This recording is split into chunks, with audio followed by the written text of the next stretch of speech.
ഒമ്പതാമത്തതും ഇവർ തിന്മകളെ നിസാരവൽക്കരിക്കുക. നമ്മളതിന്റെ ഗൗരവം കൂടുതൽ ചർച്ച ചെയ്യുമ്പോൾ അവർ അതിനെ വളരെ നിസാരമായി കാണും. ഇഖ്തിലാത്തുള്ള പഠനം, എന്നിട്ട് അതിനെ അങ്ങ് ന്യായീകരിക്കുക. ഷെയ്ഖുമാരെ ഫത്വയെല്ലാം കൊണ്ടുവന്നിട്ട് അതിനെ ന്യായീകരിക്കുക. ഇഖ്തിലാത്തുള്ള പഠനം, ഫോട്ടോഗ്രാഫി തുടങ്ങിയ കാര്യങ്ങൾ തിന്മകളെ നിസാരവൽക്കരിച്ച് കാണിക്കും. അതൊരു ഖിലാഫിയ വിഷയമാണ്.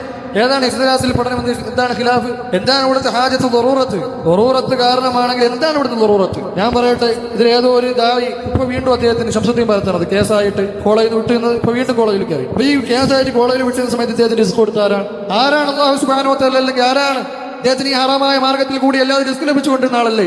ഈ 4 വർഷം ഈ 5 വർഷം ആരാണ് അദ്ദേഹത്തിന് റിസ്ക് കൊടുത്തത്? ഈ ഇഖ്തിലാത്തിൽ പഠിപ്പിക്കുന്നതിന് വേണ്ടിയുള്ള എന്ത് ദറൂറത്താണ് അദ്ദേഹത്തിനുള്ളത്? എന്ത് ഹാജത്താണുള്ളത്?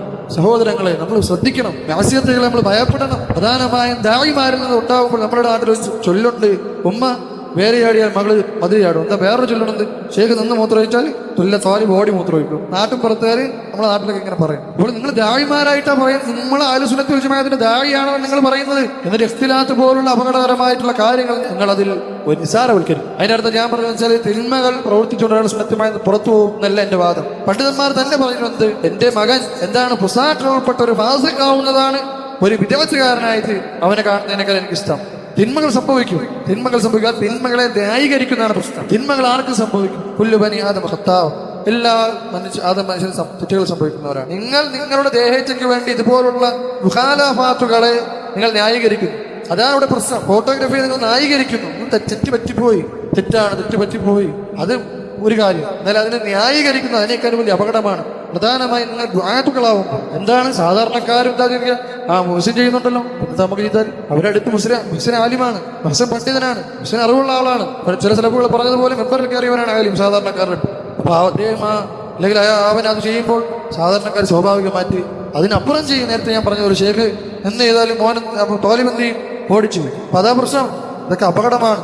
ഈ ഒരു കാര്യം തമ്മിലുള്ള വ്യത്യാസമാണ്. ഈ ഒരു കാര്യം നമുക്കത് ഉന്നയിക്കാൻ പറ്റൂല. അൽഹംദുലില്ലാഹ് നമുക്ക് അള്ളാഹുവിന്റെ തൗഫീഖ് കൊണ്ട് മശായിഖ്മാർ ആ തർബീയത്തിൽ നമ്മളെ വളർത്തിയത്. അവരുടെ മക്കളെ, അവരുടെ വിദ്യാർത്ഥികളെ അതിലുള്ള അപകടങ്ങൾ പറഞ്ഞു കൊടുത്ത നമ്മുടെ മശായിഖ്മാർ നമ്മളെ വളർത്തിയത്. അതാണ് ജാമിയ സലഫിയയിലും ജാമിയ നദവിയയിലും നിന്ന് സലഫിയത്ത് പഠിക്കുന്നതും മശായിഖ്മാരുടെ അടുത്ത് നിന്ന് സലഫിയത്ത് പഠിക്കുന്ന വ്യത്യാസം. നമ്മളാരും മഅ്സൂമികളാണ്, നമ്മളൊന്നും തെറ്റ് ചെയ്യാത്തവരാണ്, ജീവിതത്തിൽ തെറ്റും ചെയ്യാത്തവരാണെന്നുള്ള വാദമല്ല. അങ്ങനെ വാദിക്കുന്നവർ കള്ളനാണ്. നമ്മൾ പറഞ്ഞത് നമ്മൾ തെറ്റുകളെ ന്യായീകരിച്ചുകൊണ്ട് എന്ത് ചെയ്യാന്ന് ജനങ്ങൾക്ക് മുന്നിൽ നമുക്കൊരു തെറ്റ് ചെയ്യണം. എനിക്കിപ്പോൾ എന്താണ് പഠിപ്പിക്കാൻ പോയാലും ശമ്പളം കിട്ടുള്ളൂ, അതുകൊണ്ട് ഞാൻ അതിനെ ന്യായീകരിക്കാം. അത് അപകടമാണ്.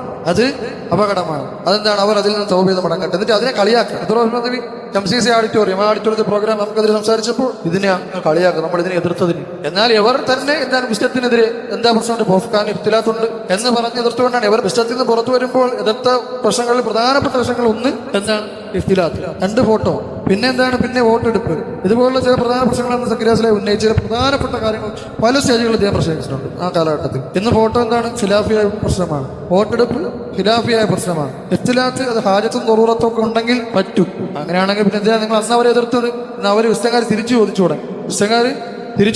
ഇപ്പൊ നിങ്ങൾക്ക് മനസ്സിലായില്ലേ, ഇപ്പോൾ നിങ്ങൾക്ക് തിരിഞ്ഞു തുടങ്ങിയല്ലേ എന്ന് വിസ്തകാർ തിരിച്ചു ചോദിച്ചു തുടങ്ങി. അപ്പൊ എന്തായാലും അതാണ് 9ാമത്തെ കാര്യം.